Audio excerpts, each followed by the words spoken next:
Food. I think we could all agree that food tastes good. It's used with, or food is made with good ingredients like basil, oil, cheese, or like something simple, salt and pepper. But some foods in the world just really should not exist. Like, I'm talking about foods that you didn't think were foods, or like ingredients used to make a food, like a common food, like an egg, but the way that they make it is just so like incorrect that you can't really fathom how they came up with it. And we'll get to the eggs later because there's gonna be like a couple of examples with eggs.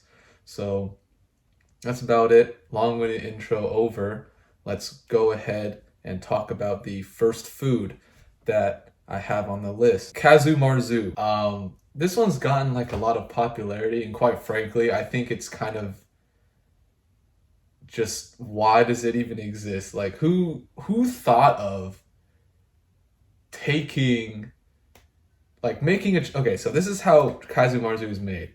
All right, so it's made. So first, it's made like a normal pecorino cheese wheel. I don't know what type of cheese that is, but I'm assuming it tastes good. And then from that wheel, you would release a cheese fly, and then the cheese fly would eat it and lay its eggs on it. Which like at that point, like personally for me, if a fly touches my food, I'm just not gonna eat that food because flies are disgusting, right? That kind of like flies are like they're a symbol for non-sanitation. You know what I mean? But for this food, the freaking fly lays its eggs on the cheese, and then the maggots hatch from the cheese. They eat the cheese and poop it out again, which gives it the texture and apparently the taste. Oops, my bad.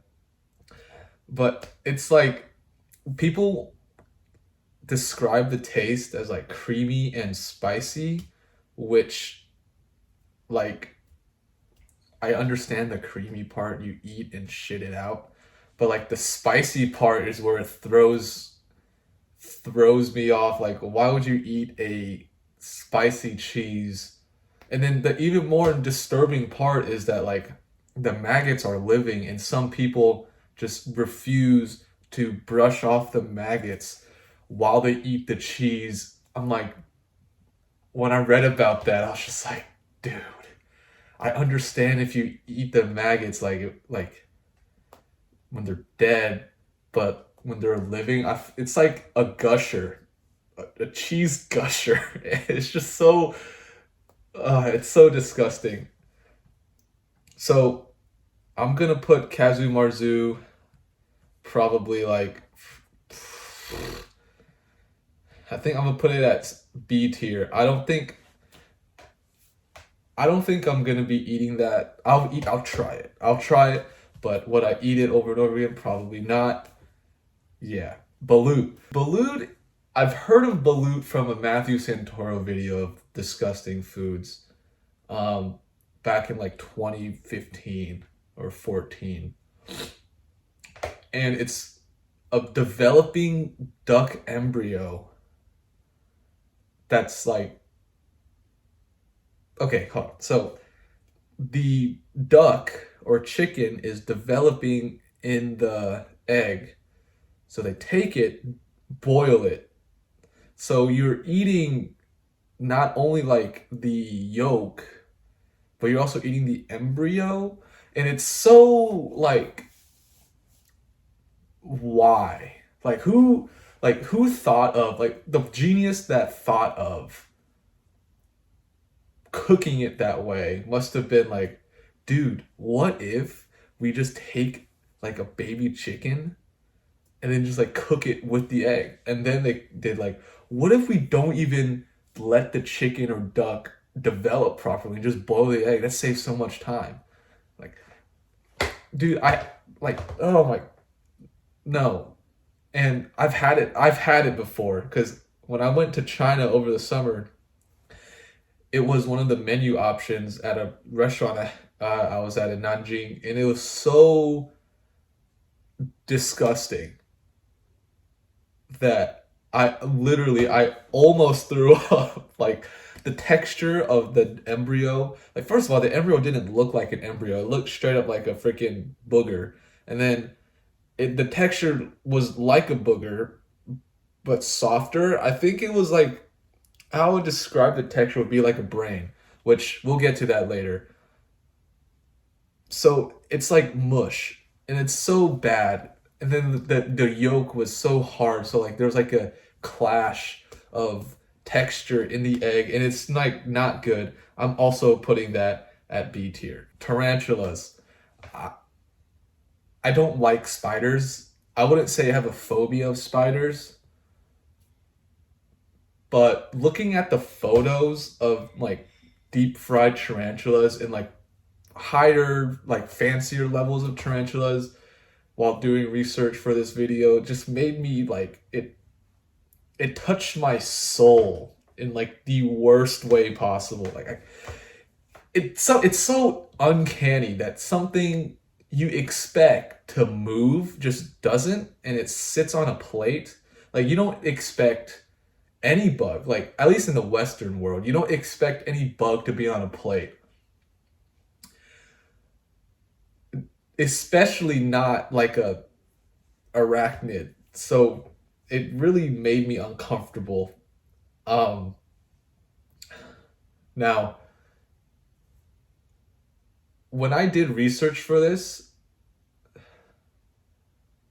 tarantulas. Okay, first of all, tarantulas became a food because of the lack of food in Cambodia. So, like Cambodia, for like a brief history lesson here. Cambodia was ruled by a very evil guy named Pol Pot, and he basically like drove Cambodia to the ground, like caused a lot of famines, killed one fourth of the population, um, or it might have been half. I don't know. I have to.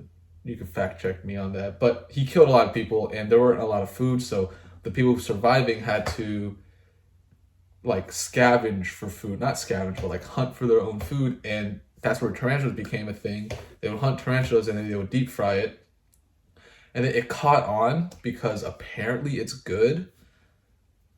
Like they say, people who tried it, they say that it tastes like crab or shrimp, which I can understand crab because crab is like the arachnid of the ocean, but shrimp is not.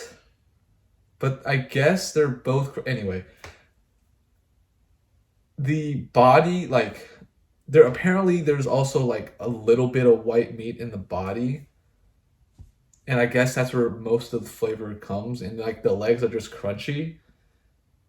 And then there are other reports of tarantulas like having a dirt taste, which makes sense because like the tarantulas that the Cambodians catch like live in the dirt.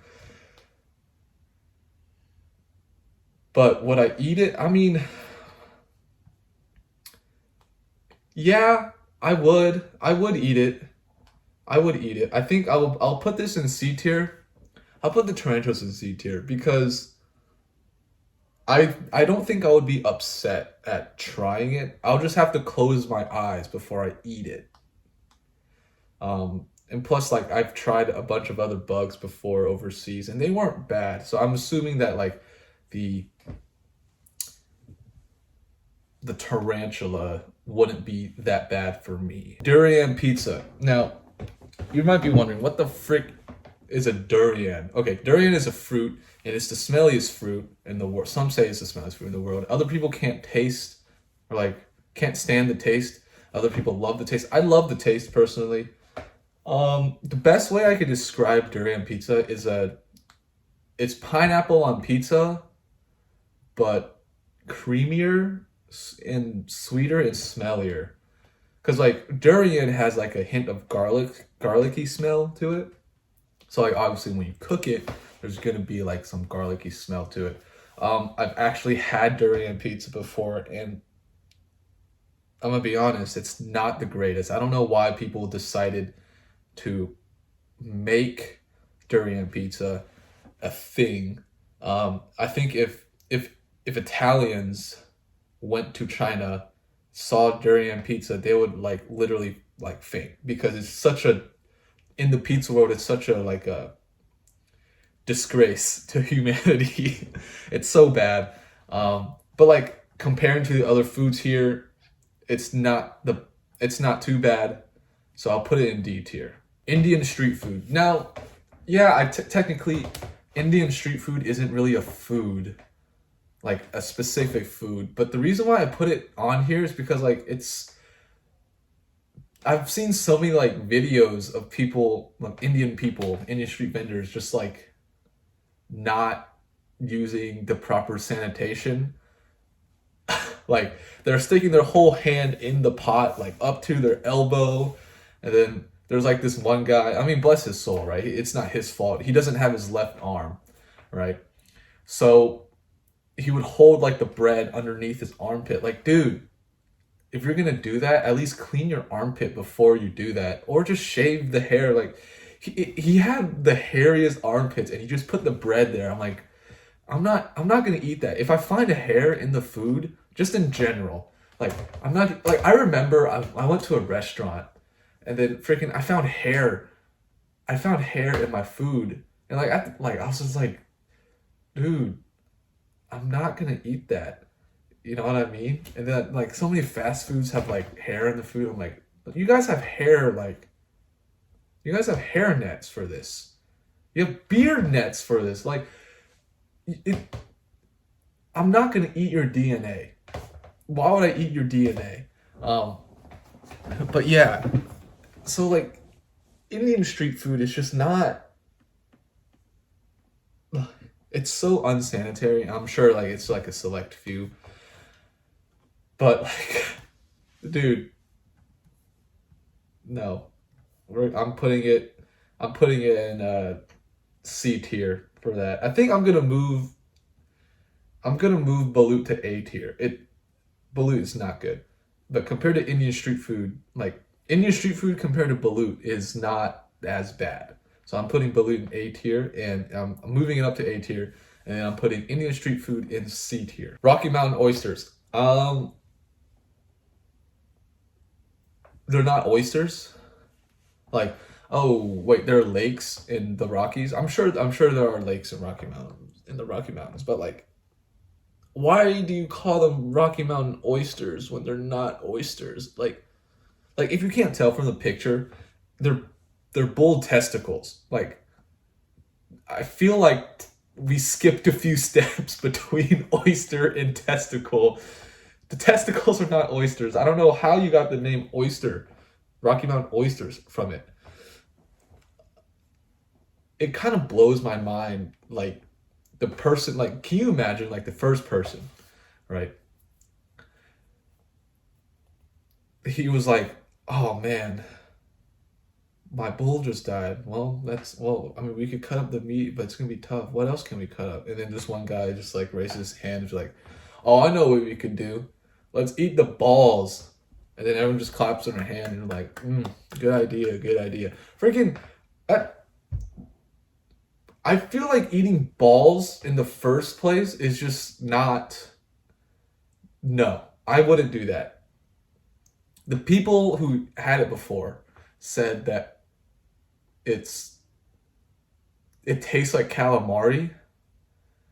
How does it taste like calamari when it's literally like it's bull balls? How does it taste like calamari?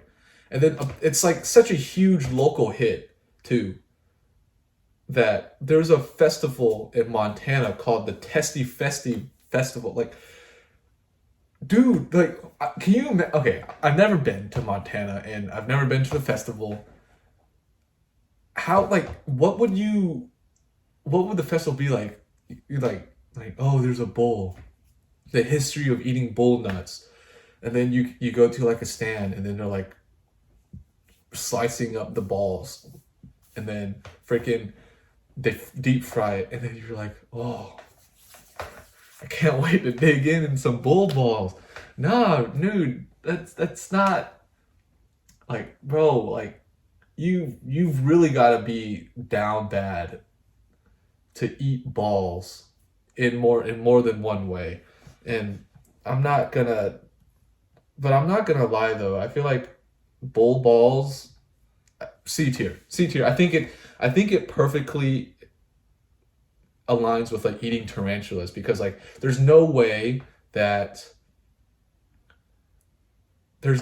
that the reason why they started eating bull balls is out of curiosity. It had to be out of necessity, just like the tarantulas. Hawaiian pizza. Yeah, no. Pineapple does not belong on pizza. That's my opinion. You could fight about it. I'm gonna put that in D tier though because it's not as bad as balut, and I feel like, and obviously, durian pizza is the Eastern world's version of pineapple on pizza, so they have to be together. Does that like okay? Quick side tangent. If I'm gonna eat a pizza, I don't want it to be sweet. Like if I'm gonna do that, I'm just gonna eat a pie. Pie is like a pizza, basically. They're both round. So, yeah, if I want a sweet pizza, I'm gonna eat a pie. I want my pizzas to be savory at least, salty, savory, and then the sweetness should come from like the salsa, or not salsa, but like the tomato paste used as the base for the pizza. I'm not gonna put pineapple or durian on a pizza. Like what fruit's gonna come next? Peaches. Peaches on pizza? Like, nah, I'm not doing that. And no one should be eating fruit on no one should be putting fruit on pizza. No. Century egg. Okay, century egg, it's an egg, but you don't ferment it for 100 years. It's only called like century eggs because it looks like it's been fermented for 100 years, which is not a good sign. But if you were to have, okay, this is how they make century eggs. So they preserve the egg in a mixture of clay, ash, quicklime. I don't know what quicklime is, and salt, and then they cover it in rice hulls for months. And then the outcome of that would be like instead of the like a normal egg would like if you think of a stereotypical egg, it's a white like the egg white and the yolk. The yolk is yellow, the egg white is white, but the century egg becomes like the egg white becomes translucent black slash blue slash green color, and then the yolk is like a creamy black blue. If you want to try this, I highly encourage you to try it because like when are you ever going it's not a big hit. I feel like a lot of people in my audience don't like they never tried it before. But if you're gonna try it, don't try it by itself because it tastes like ammonia. I would love for you to try it if you have like a bunch of soy sauce. So like my I've had it before and I personally I like it, but it's really heavily it's dependent on the sauce. So my mom makes it with like garlic, garlic, soy sauce, sesame oil, and a bit of chili. And it's pretty good. Other people put it in soups, which I don't like, but in general, century egg should be in C minus. It's not as disgusting as like the two pizzas because that's actually edible and like you could actually finish that. But a century egg, you might take one bite and just not eat it. Century egg is it's an acquired taste. It's very much so an acquired taste. Brain is next. I feel like did a zombie create this? Like, or maybe do you think like the person who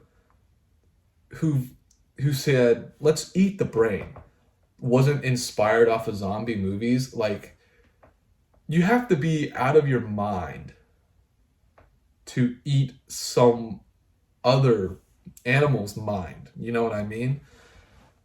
The texture is terrible. No taste.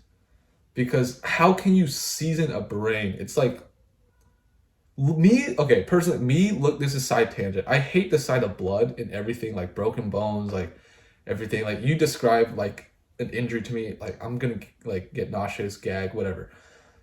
So the sight of like this is probably why I'll never be a cook because if I have to prepare a brain, like, and I pull out a raw sheep or rabbit brain, bro, I'm gonna be like, that's a brain. That's me, bro. That's my brain. And then I'm gonna start to like get nauseous, bro. Like, no, brain should never be a food.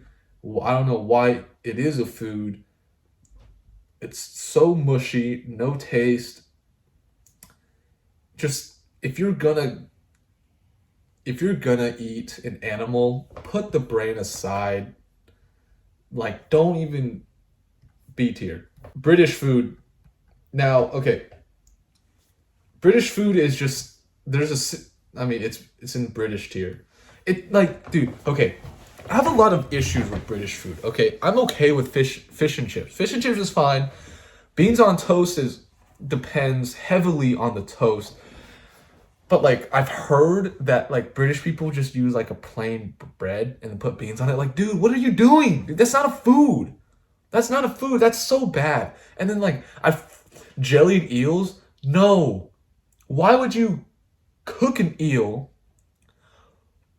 put gelatin with like the eel stock that you made, and then you make it into food? And then the only sauce that you provide for the jellied eels is hot sauce? Dude, what is that? That's not food.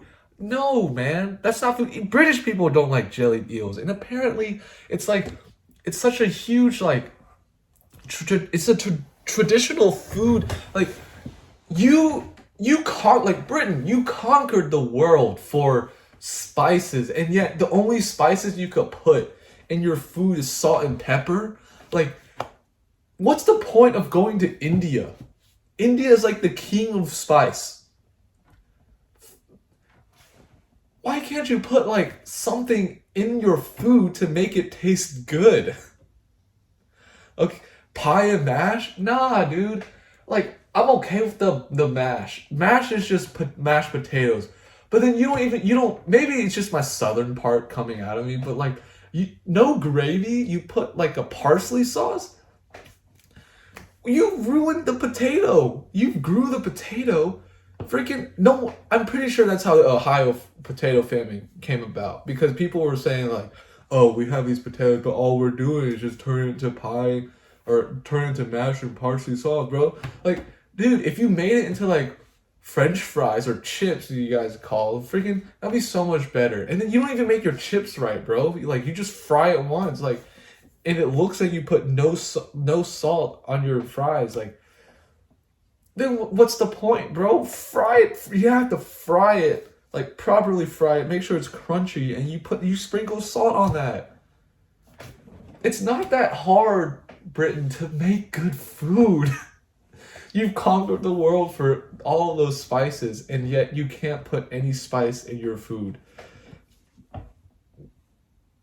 No, like British tier. Finally, last but not least, virgin boy eggs.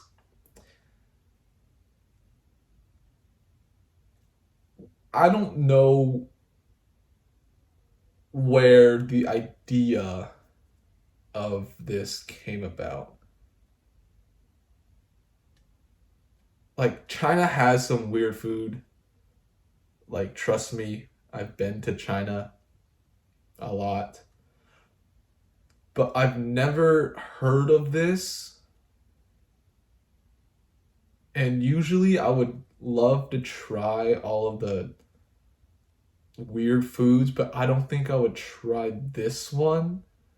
So, this is how my my brain can't fathom how they would make this. Like, so this is how they make virgin boy eggs, and this is why it's called virgin boy eggs. So they take the urine of young boys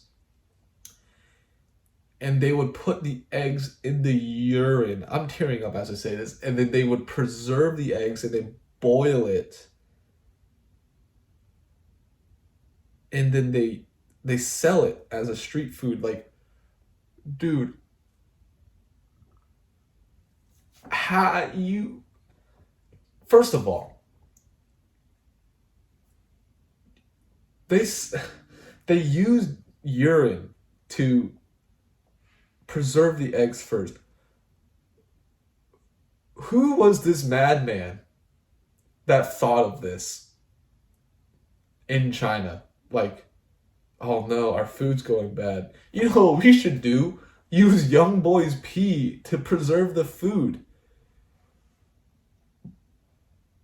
Like, if your egg goes bad, if you think first of all, if you think your egg is going, like, if you pick out an egg like, oh, it's gonna go bad, put it back to where the chicken is so you could grow and like you get another chicken.